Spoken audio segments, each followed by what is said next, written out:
चलो screen share कर रही हूँ सबसे पहले हमारी पीपीटी वाला।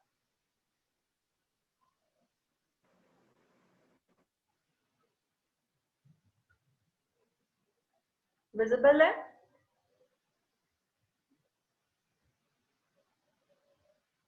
स्क्रीन दिख रही है ना?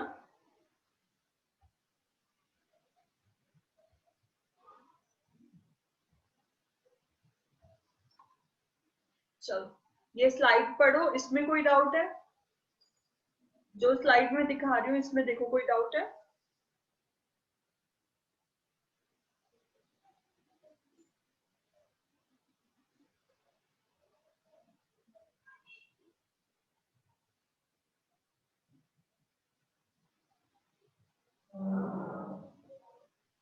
No ma'am. नेक्स्ट स्लाइड करूँ, ये वाली। Definition of law that all burger में है फॉर एडमिनिस्ट्रेटिव जस्टिस।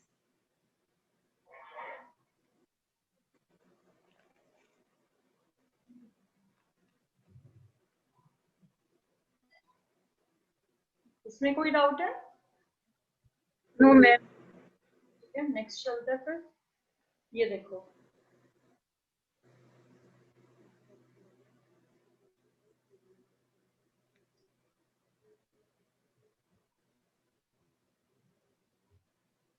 आज ना सुबह से बोल बोल के मेरा गला इतना बुरे तरीके से दर्द कर रहा है ना, तो कान ही रहा है, मैं चिल्ला चिल्ला के रूम के अंदर बोल रही होती हूँ।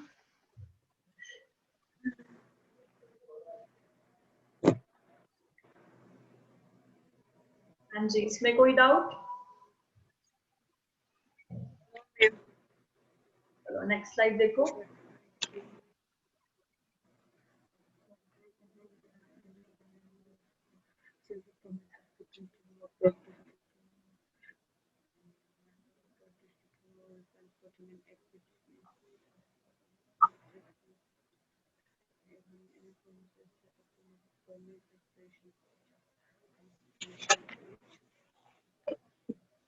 क्लियर? नेक्स्ट स्लाइड है हमारे एसेंशियल्स ऑफ वैलिड कॉन्ट्रैक्ट। ये तो आई थिंक अब याद भी हो गए होंगे, इतनी बार कर लिए। कोई पॉइंट जिसपे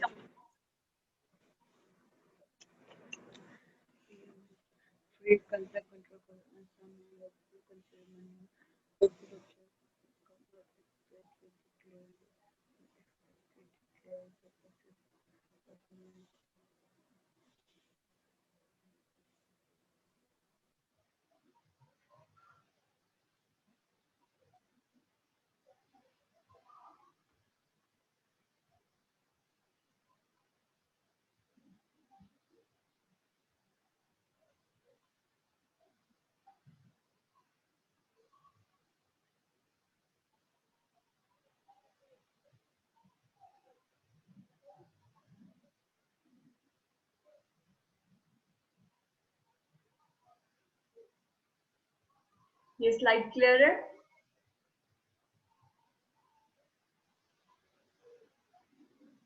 डन। नेक्स्ट स्लाइड है क्लासेस ऑफ कॉन्ट्रैक्ट। ये सारे क्लियर हैं?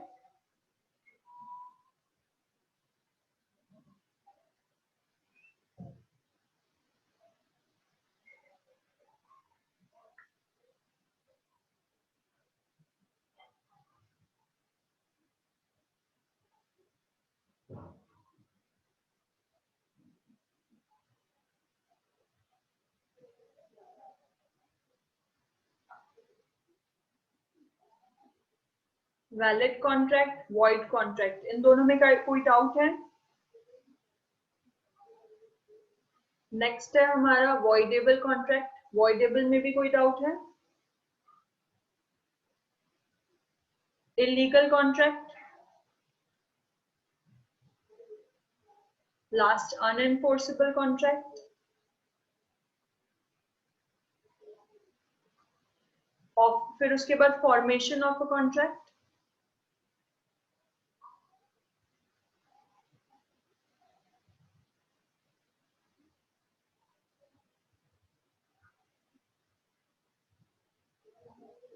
कोई डाउट है इसमें? एसेंशियल्स वैलिड ऑफर के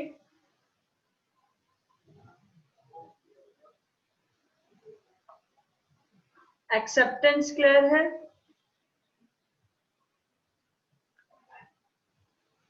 रूल्स रिगार्डिंग एक्सेप्टेंस, ठीक है, यहां तक हमारा हो चुका था। ठीक है, अब जो हमें पढ़ना है वो पढ़ना है टर्मिनेशन ऑफ एन ऑफर। ये हमने पढ़ा था या अभी पढ़ना है? पढ़ा है?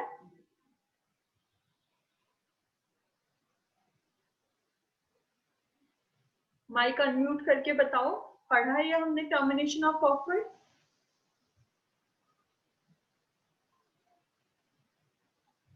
नहीं पढ़ा मैम ये। मैं पढ़ा रही हूँ, इसको ध्यान से पढ़ना, ठीक है? क्या कहा? हम पढ़ रहे हैं टर्मिनेशन ऑफ ऑफर।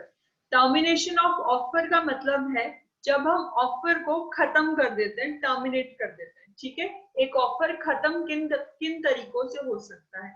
सबसे पहले लैप्स हो जाए, यानी वो ऑफर खुद ही खत्म हो जाए, दोनों पार्टीज मना कर दें।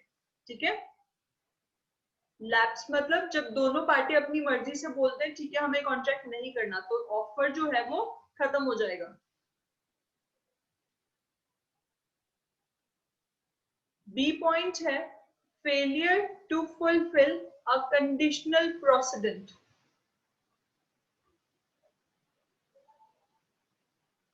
Second point is failure to fulfil condition प्रोसीडेंट।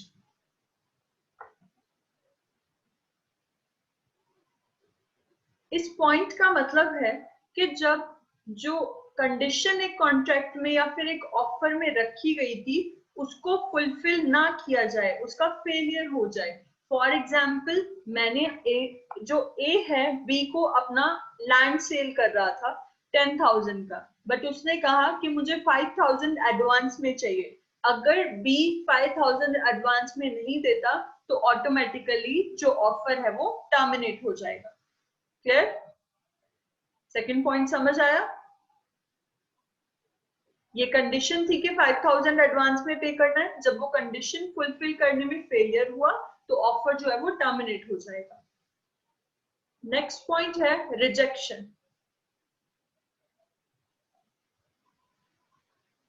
Rejection मतलब जब आपने ऑफर किया, जब ए ने बी से कहा कि मैं आपको अपनी लैंड सेल करना चाहता हूं, उसके बाद बी जो है वो रिजेक्ट कर दे उसके ऑफर को, यानी बी मना कर दे कि नहीं मुझे आपसे लैंड परचेज नहीं करना, वो रिजेक्शन होगा। लैप्स के अंदर क्या होगा? ए ही मना कर देगा कि मुझे बेचनी ही नहीं है। ठीक है,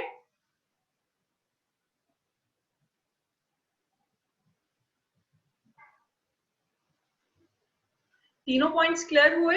lapse, failure to fulfil a condition और रिजेक्शन, तीनों क्लियर है या कोई डाउट है? Yes.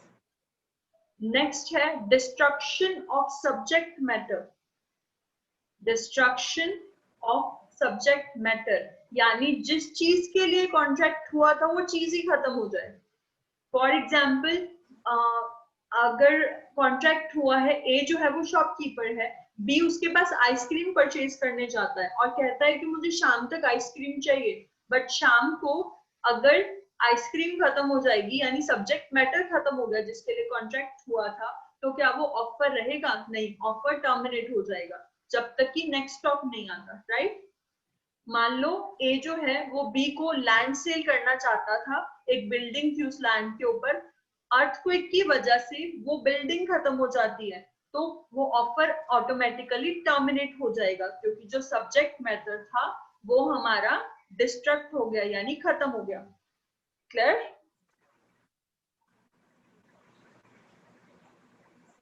Is it clear? Yes ma'am. Yating, am I audible? Bigatang sa itay hangahitang. Yating, am I audible? Am I audible to you? Ikam yating to on नहीं किया गया ना? यातिन को ऑडिबल नहीं है। Yatin, am I audible to you?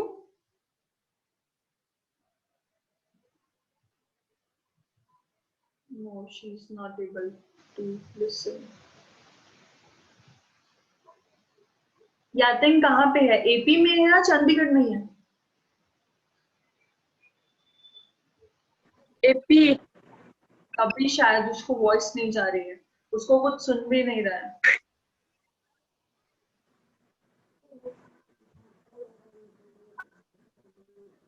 Yatin, Yatin, Yatin, am I audible? गनकुन। नहीं, उसको कुछ नहीं सुन रहा है। नो, वॉइस ऑडिबल नहीं है उसे। आ गई है हो रहा है ma'am. Yatin, am I audible?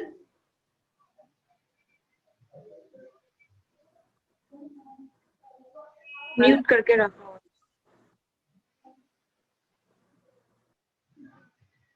Yatin, am I audible?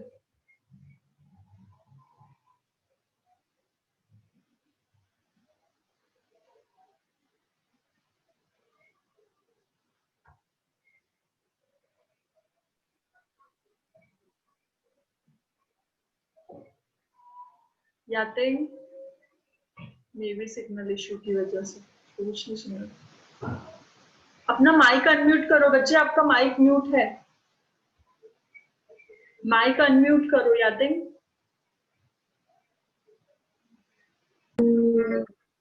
Hello Yatin, it's audible now? Yes ma'am. Okay, तो हम लोग आज टर्मिनेशन ऑफ ऑफर कर रहे हैं।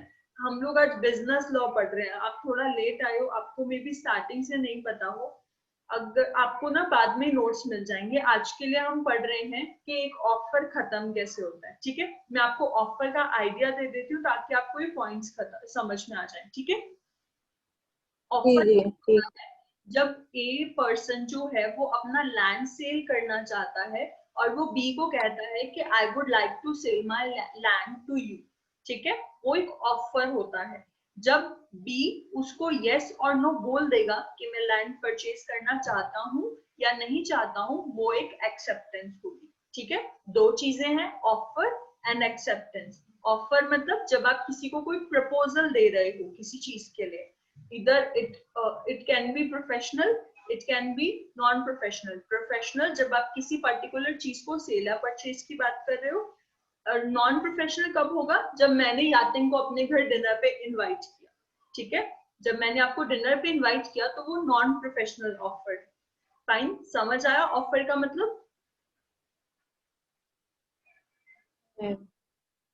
ठीक है, अब हम कर रहे हैं कि एक ऑफर टर्मिनेट कैसे होता है या फिर खत्म कैसे होता है।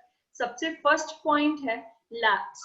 लैप्स मतलब कि जब दोनों पार्टीज खुद से मना कर दें कि हमें कॉन्ट्रैक्ट नहीं करना।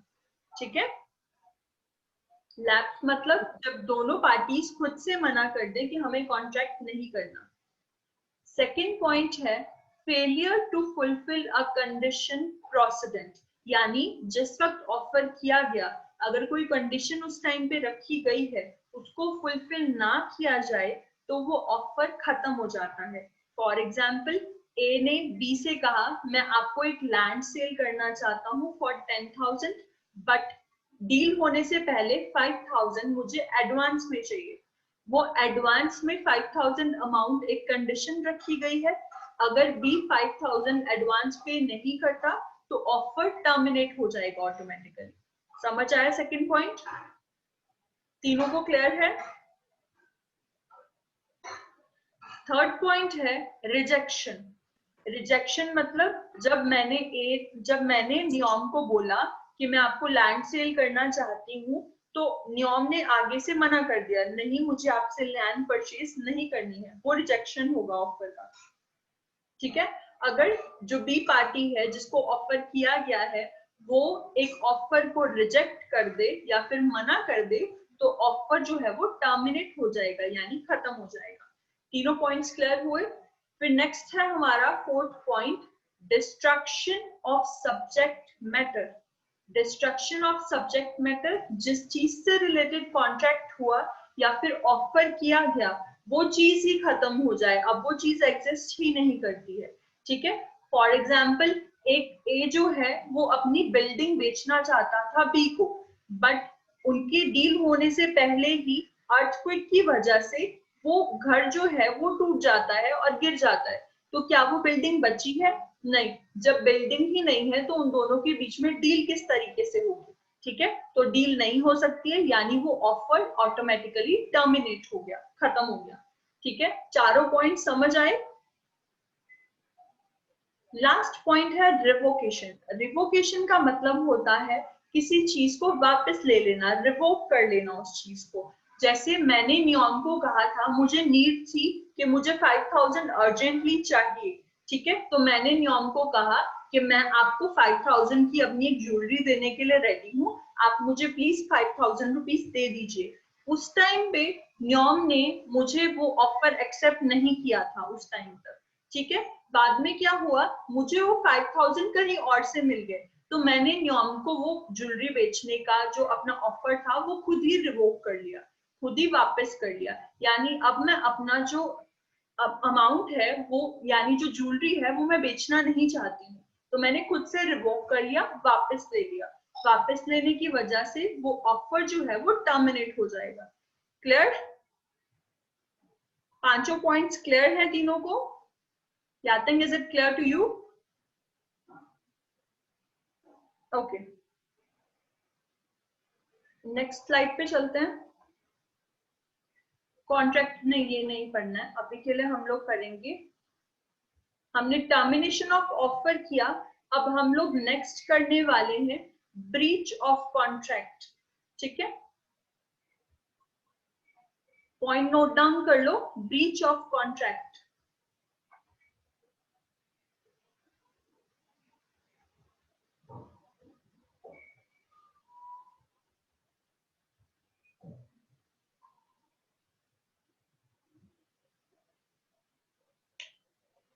ब्रीच ऑफ कॉन्ट्रैक्ट हम लोग पढ़ने वाले हैं। ब्रीच ऑफ कॉन्ट्रैक्ट का मतलब होता है, breach of contract is a legal cause of action.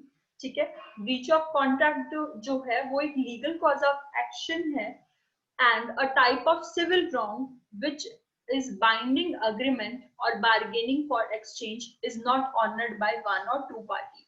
जब एक कॉन्ट्रैक्ट हुआ और कोई एक पार्टी अपनी ड्यूटी या ऑब्लिगेशन को परफॉर्म नहीं करती है तो वो कॉन्ट्रैक्ट की ब्रीच मानी जाती है, यानी कॉन्ट्रैक्ट तोड़ना माना जाता है। अगर ए ने बी को कहा था कि आप मुझे 5000 एडवांस दो और बी उसको 5000 एडवांस नहीं देता, यानी उसने वो कॉन्ट्रैक्ट तोड़ा है। ठीक है, अगर ए ने बी को कहा था कि मैं आपको अपनी लैंड सेल करूंगा और बी बाद में मुकर जाता है कि मैं आपको लैंड सेल नहीं करूंगा, तो वो ब्रीच ऑफ कॉन्ट्रैक्ट माना जाएगा, यानी कॉन्ट्रैक्ट को तोड़ना। ब्रीच का मतलब होता है तोड़ना। मैंने आपसे कहा था लॉ में वर्डिंग जनरल वर्डिंग नहीं होती है, लॉ के अंदर जो वर्डिंग होती है वो थोड़ी लॉफुल होती है। हमने पढ़ा था कंसिडरेशन वर्ड, कंसिडरेशन का मतलब आपको पता चला था? यातिंग, मैं आपको बता दूं, कंसिडरेशन का मतलब होता है जब ए ने बी को लैंड सेल किया तो उसके बदले में बी ए को क्या देगा? जब ए बी को लैंड सेल करेगा तो उसके बदले बी ए को क्या देगा?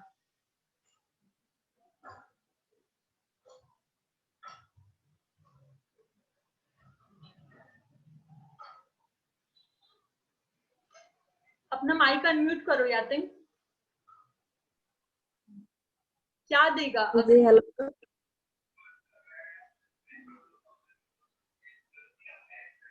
थोड़ा सोचो, अगर ए बी को,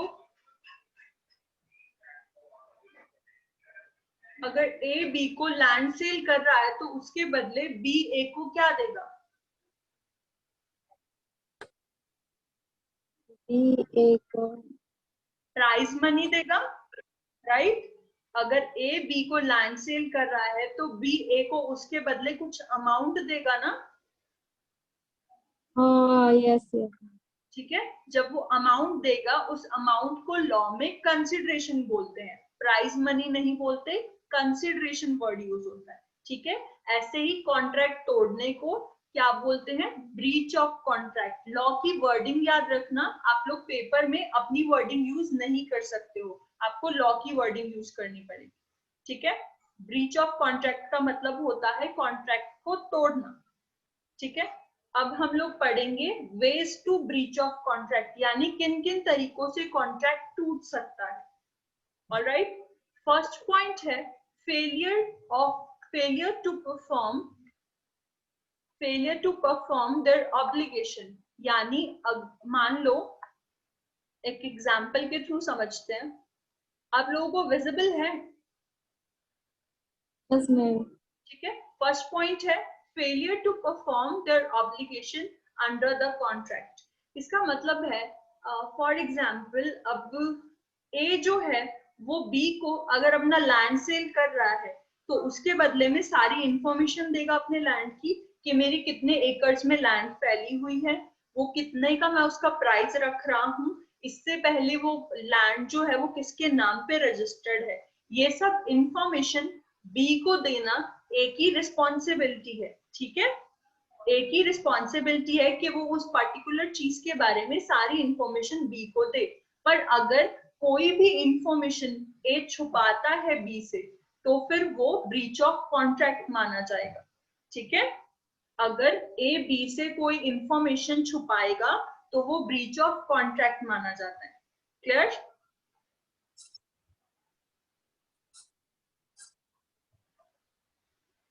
सेकेंड पॉइंट है ब्रीच ऑफ कॉन्ट्रैक्ट सेकेंड तरीके से कैसे हो सकता है, behaves in a manner which shows an intention not to perform their obligation।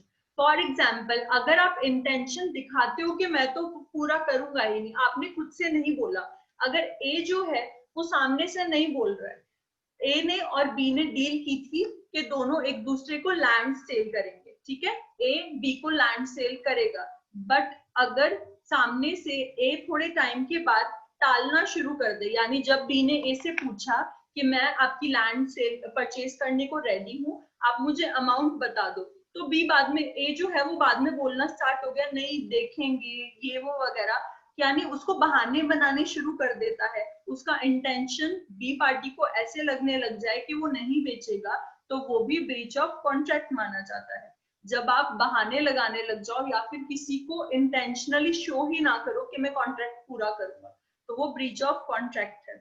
For example, न्योम ने हिक्कम को सुबह प्रॉमिस किया कि वो अपने नोट्स हिक्कम को देगी, ठीक है, बट जब लंच टाइम हुआ और हिक्कम ने नोट्स मांगे, तो न्योम जो है वो बोलती है कि नहीं आज मैं नहीं दे सकती हूँ, कल दूंगी। कल जब हिक्कम दोबारा पूछती है तो न्योम दोबारा से टाल देती है कि नहीं आज मुझे काम करना, मैं आपको कल दूंगी। तो इससे क्या शो होता है कि जो न्योम है वो हिक्कम को अपने नोट्स नहीं देना चाहती, है ना, यही शो हो रहा है कि न्योम अपने नोट्स हिक्कम को नहीं देना चाहती है। तो ये एक ब्रीच ऑफ कॉन्ट्रैक्ट माना जाएगा जब आप इंटेंशन शो कर रहे हो कि मुझे कॉन्ट्रैक्ट पूरा नहीं करना। फर्स्ट थिंग, जब आप कोई ऑब्लिगेशन या फिर कोई रिस्पॉन्सिबिलिटी पूरी ना करो। सेकेंड थिंग, जब आप इस तरीके से बिहेव कर रहे हो कि आपका इंटेंशन नहीं है कॉन्ट्रैक्ट पूरा करने का। थर्ड थिंग है contract become impossible to perform. जब एक कॉन्ट्रैक्ट जो है वो इम्पॉसिबल हो जाए तो वो ब्रीच ऑफ कॉन्ट्रैक्ट माना जाएगा। इम्पॉसिबल कैसे हो सकता है?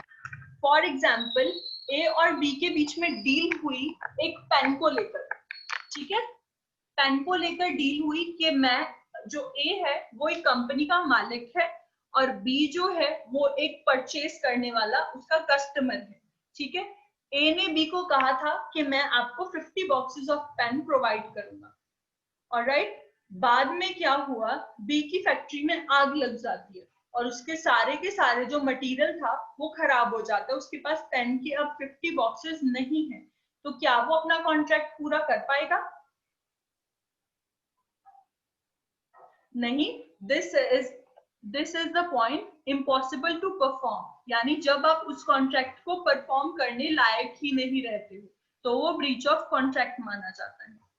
क्या तीनों पॉइंट्स क्लियर हैं? क्या मैं दोबारा बताऊं? Is it clear to all?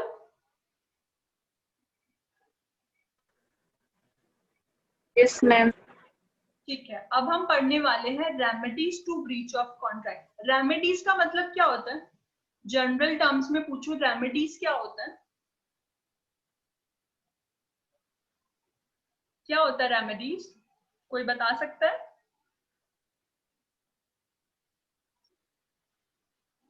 What is remedies?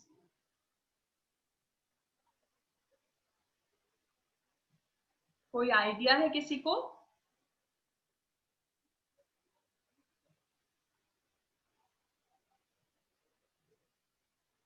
हिकम, remedies क्या होता है? रेमेडीज मतलब मैम फॉर एग्जांपल अगर फेस पैक बनाना है घर का तो उसका क्या क्या चाहिए वहाँ पे, इसको रेमेडीज बोलते थे। फॉर एग्जांपल हाँ एलोवेरा जेल चाहिए, कोकोनट ऑयल चाहिए, ऐसे अलग को रेमेडीज बोलते हैं। बच्चे वो जो फेस पैक है ना वो रेमेडी है। फेस पैक की चीजें रेमेडीज नहीं कहलाएंगी, वो फेस पैक रेमेडी है। राइट, हमारी एक तरीके से जो हम मेडिसिन के तौर पे जो चीज ले रहे हैं, ठीक है।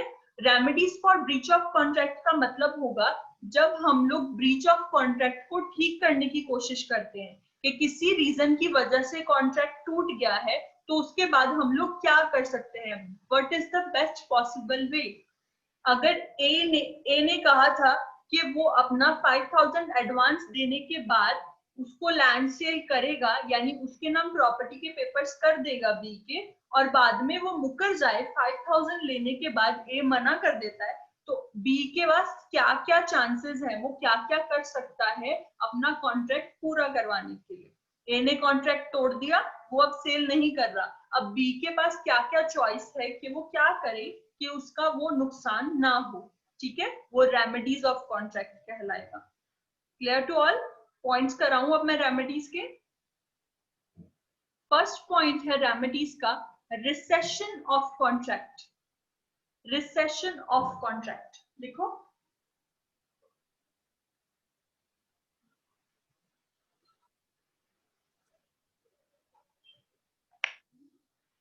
यहाँ पे लिखा है when one of the party to contract does not fulfill his obligation, then the other party can resign the contract and refuse the performance of his obligation. Resessing of contract का मतलब क्या होता है? जब एक पार्टी अपना काम पूरा नहीं करती है तो दूसरी पार्टी अपनी साइड से उसका काम पूरा ना करने की वजह से अपना काम नहीं करती है। फॉर एग्जाम्पल, एक घर में 2 पर्सन रह रहे हैं, ठीक है, दोनों ने काम डिस्ट्रीब्यूट कर रखा है कि सुबह का जो ब्रेकफास्ट है वो ए बनाएगा और जो दोपहर का लंच है वो बी बनाएगा, और शाम का जो लंच है, शाम का जो डिनर है वो दोनों मिलके बनाएंगे। ठीक है, ये एक तरीके से कॉन्ट्रैक्ट हुआ। इसमें क्या हुआ कि एक दिन ए ने सुबह का ब्रेकफास्ट नहीं बनाया, उसने अपनी जिद में, उन दोनों की फाइट हुई, ए ने सुबह का ब्रेकफास्ट नहीं बनाया, तो फिर उससे क्या होगा, अब बी के पास क्या चॉइस है कि वो भी जिद में खाना नहीं बनाएगा। राइट, यानी जब एक पर्सन के ड्यूटी परफॉर्म ना करने की वजह से दूसरा पर्सन भी अपनी ड्यूटी परफॉर्म नहीं करता है, वो होता है रिसेशन ऑफ कॉन्ट्रैक्ट। समझ आया? समझ आया तीनों को? कोई डाउट है इस पॉइंट में? अगर ये पॉइंट्स आपको समझ आ गए तो आगे का इजी लगेगा। ठीक है, फर्स्ट पॉइंट समझ आया, रिसेशन ऑफ कॉन्ट्रैक्ट। ठीक है, और इसके अंदर लिखा है, ये सेक्शन 65 के अंदर आता है। ठीक है, as per section 65 of Indian contract act, the party that rescinds the contract must restore any benefit he got under the said agreement। इसके अंदर दो चीजें, दो सेक्शंस डिस्कस हो रहे हैं, सेक्शन 65 और सेक्शन 75। ठीक है, सेक्शन 65 क्या कहता है कि अगर एक पार्टी अपनी ड्यूटीज को परफॉर्म नहीं करती तो दूसरी पार्टी के पास राइट है कि वो ड्यूटी परफॉर्म ना करने के लिए पहली पार्टी से कुछ चीजें चार्ज कर सकता है। अगर ए ने सुबह ब्रेकफास्ट बनाने से मना कर दिया तो बी क्या करेगा? बी के पास क्या चॉइस है? वो अपना ब्रेकफास्ट नहीं बनाएगा, पर भूखा तो नहीं रहेगा ना, है ना? भूखा तो नहीं रहेगा, वो अपने लिए ब्रेकफास्ट तो किसी तरीके से अरेंज करेगा। राइट। तो वो क्या करेगा, सेक्शन 65 कहता है कि अगर ए पार्टी कोई चीज को परफॉर्म नहीं करती है तो बी पार्टी उसके लिए कुछ अमाउंट चार्ज कर सकती है, कुछ बेनिफिट चार्ज कर सकती है उसकी वजह से। ठीक है, सेक्शन 65 के अंदर लिखा है।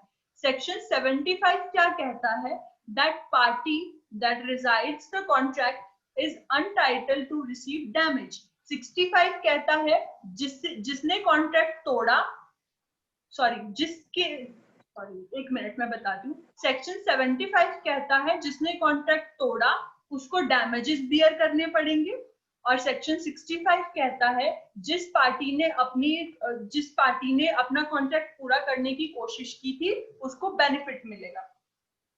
सेक्शन 65 बेनिफिट के लिए है, उस पर्सन के जिसने अपनी ड्यूटी परफॉर्म की थी। सेक्शन 75 है डैमेजेस के लिए, उस पर्सन के लिए जिसने अपनी ड्यूटी परफॉर्म नहीं की थी। क्लियर हुआ? अच्छा, अब मैंने ए और बी के ब्रेकफास्ट वाला एग्जांपल दिया था, अब मुझे बताओ कौन सा सेक्शन किसके लिए है? सेक्शन 75 किसके लिए है, ए के लिए है या बी के लिए है?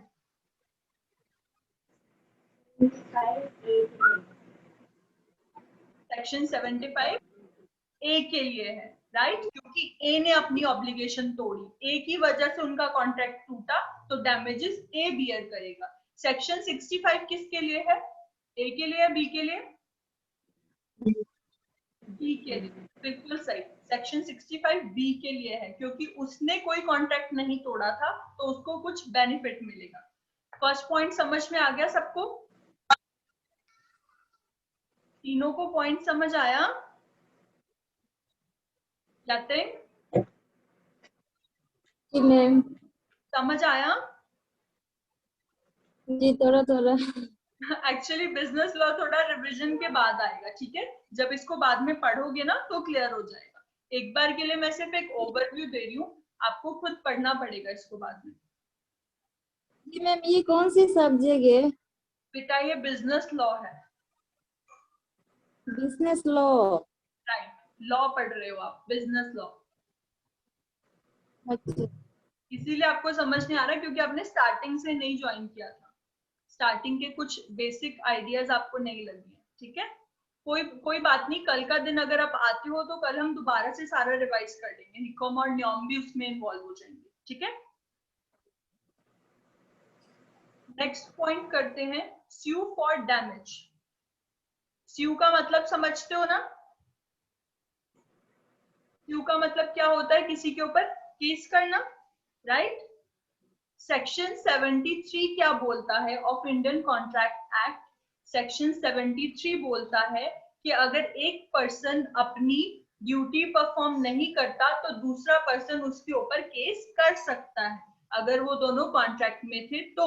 अगर न्योम और हिक्कम में कोई कॉन्ट्रैक्ट हुआ, न्योम ने वो कॉन्ट्रैक्ट पूरा नहीं किया तो हिक्कम कोर्ट में जाके उसके ऊपर केस कर सकती है, और ये सेक्शन 73 में लिखा हुआ है, section 73 of Indian contract act 1872।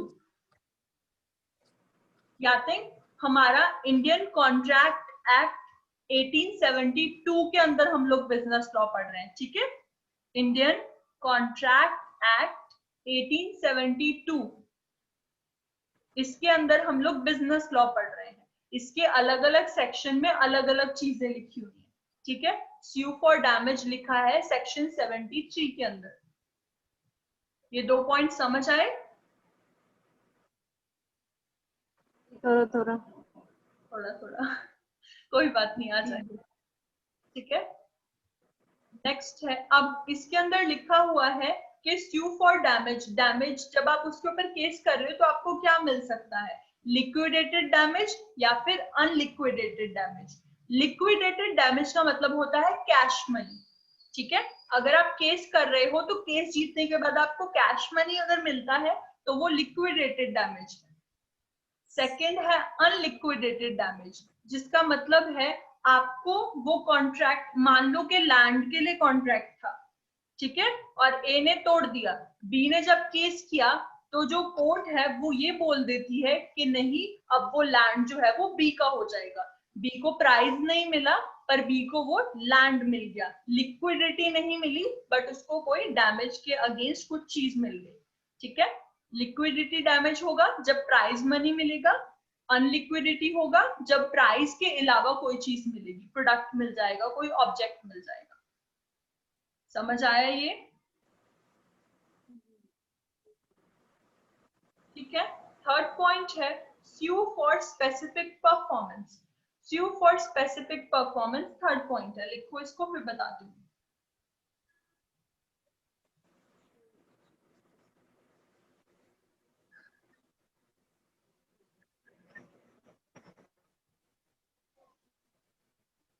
sue for specific performance का मतलब है जब मान लो कि हिक्कम और न्योम के बीच में एक फोन को लेके कॉन्ट्रैक्ट हुआ था। न्योम ने बोला था हिक्कम को कि मैं तुम्हें अपना फोन सेल करूंगी, और हिक्कम ने बोला था ठीक है मैं परचेज करूंगी। हिक्कम से पैसे ले लिए न्योम ने, पर न्योम ने उसे फोन नहीं दिया, ठीक है। तो हिक्कम ने क्या किया, कोर्ट में जाके न्योम के ऊपर केस किया। केस किस लिए किया हिक्कम ने कहा कि उसने मुझसे पैसे ले लिए, अब उसे बोलिए कि वो मुझे फोन भी देगी, ठीक है। समझ आया?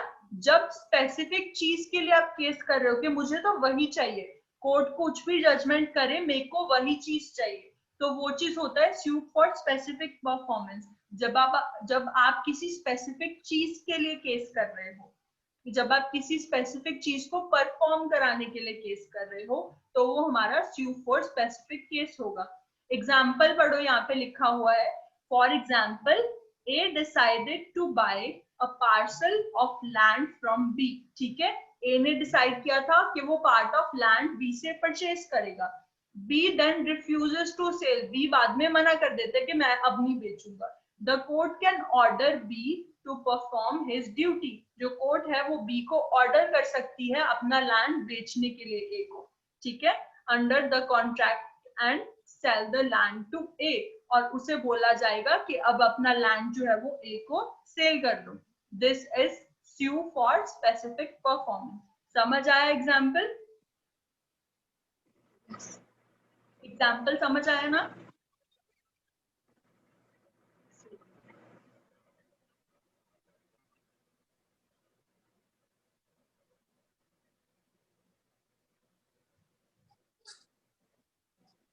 आगे चले, आज के लिए इतना ही करते हैं, आपका टाइम थोड़ा कम रह गया है, ठीक है।